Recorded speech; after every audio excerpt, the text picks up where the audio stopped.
Lee Murray's responsible. He was one part of the. He's the most gangsterest gangster that ever gangstered. The MMA star that you probably never heard of, who faced various greatest UFC superstars like Anderson Silva and future Michael Bisping opponent Jorge Rivera.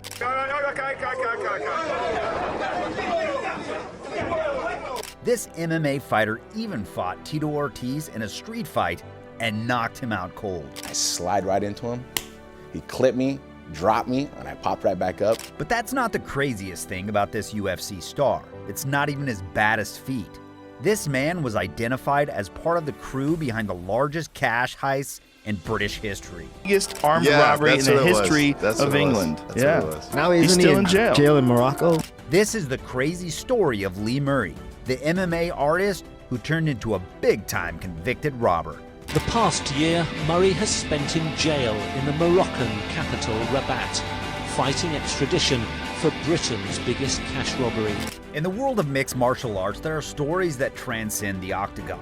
The likes of Conor McGregor, John Jones, and Khabib Nurmagomedov. The life of Lee Murray, however, the British-born fighter, is one such extraordinary tale that you won't hear often. His journey from the gritty streets of London to the heights of the MMA world and the depths of infamy is a roller coaster ride through triumph, adversity, and crime that continues to intrigue those who know his story. Sorry. Just amazing to be here. It's a dream for me. Waiting all my life for this. Born on February 12, 1977 in Woolwich, London, Lee Murray's early life was strained by struggles. Growing up in a rough neighborhood, he found himself drawn to the adrenaline-fueled world of street fighting. He's responsible. He was one part of the biggest armed robbery in the history of England. The chaotic streets of South London became his proving ground, where he honed the raw skills that would later serve him well in the MMA cage. When it came to fighting, Lee Murray wasn't a rookie. Well, I'll fight anybody. I don't care who they are, what they've done. Murray's transition from street brawler to professional fighter was inevitable. When you're used to fighting, you might as well make some money off it, right?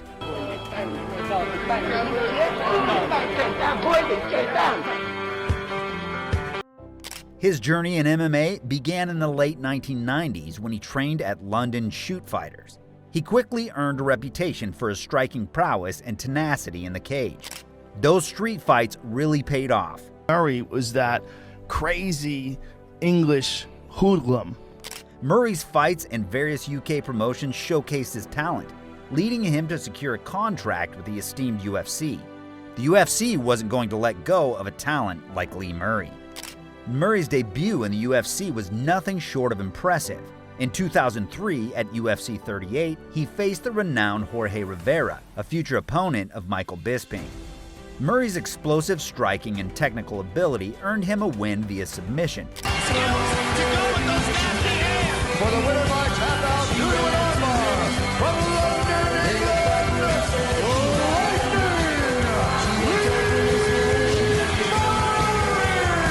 England, firmly establishing him as a rising star in the MMA world. He followed this up with a victory against Mark Weir in the UFC 46, cementing his status as a fighter to watch. Murray was an uprising star. Some locked him up as a future UFC champion.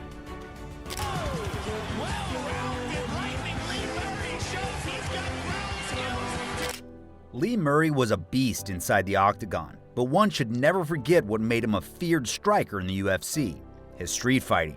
And this one UFC legend learned it the hard way, Tito Ortiz. Lee Murray was in there. Lee Murray took a swing at me. It was 4 o'clock in the morning in London, and Tito's crew and Lee Murray's crew got into a heated exchange as Tito and Murray went at it. According to one of the witnesses, Lee countered Tito with a 5-punch combo that landed right on Tito's chin and knocked him out cold.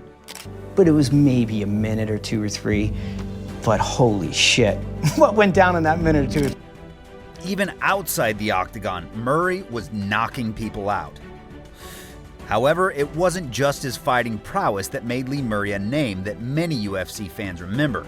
In 2005, Murray was involved in an audacious heist that shocked the world. Back of his head until he gets in here and tries to shut me up, if that's what you think you can do.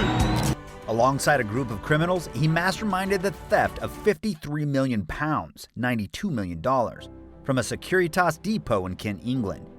This heist remains one of the largest cash robberies in British history, leaving law enforcement agencies baffled. Police officers around in his car, and some officers were warned by their superiors that it was best to avoid aggravating him. There's a dozen of Lee's associates, including Mark Epstein, who was locked up for 3 years. Murray's involvement in the heist saw him go on the run, evading capture for several months.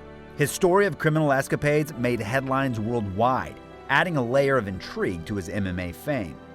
As news of the heist spread like wildfire, police launched a massive manhunt for Lee Murray and his gang. Lee Brahim Murray Lamrani was Moroccan, and this meant that he had a claim to Moroccan nationality. The criminal mastermind, however, had other plans. In a daring move that would later be the stuff of a legend, he managed to evade capture at every turn.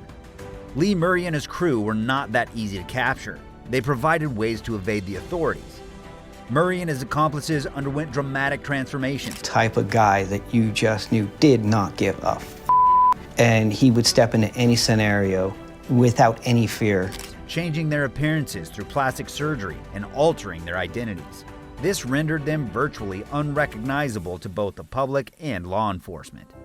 Fleeing the UK, Murray sought refuge in Morocco, a country with which he had familiar connections.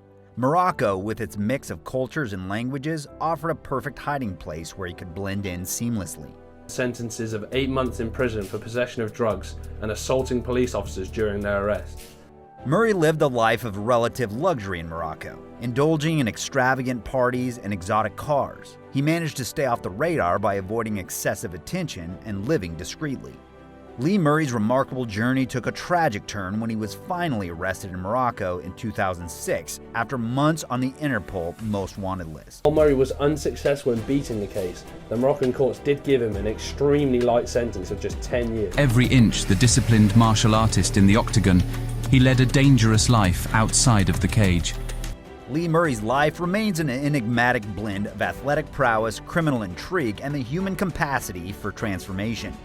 His story served as a stark reminder of the complexities of fame, success, and the consequences of one's actions. World's largest MMA promotion shining down on them, Murray and Rivera set a frantic early pace. Murray's legacy is a subject of debate among MMA enthusiasts. A descent into criminality blighted the ferocious fighter's career. While his criminal activities have undeniably stained his reputation, there's a lingering curiosity about what could have been had he chosen a different path. His early success in the UFC hinted at a promising career that was tragically cut short.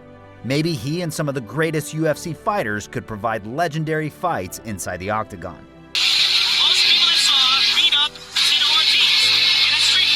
The life of MMA star Lee Murray is living proof of the multifaceted nature of human existence. It's the story of a young man who rose from the tough streets of London to conquer the MMA world, only to be entangled in a web of crime and infamy. While his criminal actions cast a long shadow, his journey continues to fascinate and provoke contemplation about the choices we make in life and paths we ultimately follow. As the years pass, Lee Murray's name remains etched in MMA history, a reminder that even the most talented and promising individuals can be derailed by the lure of the wrong choices. His story, filled with highs and lows, serves as a cautionary tale and testament to the enduring power of the sport that first brought him into the limelight.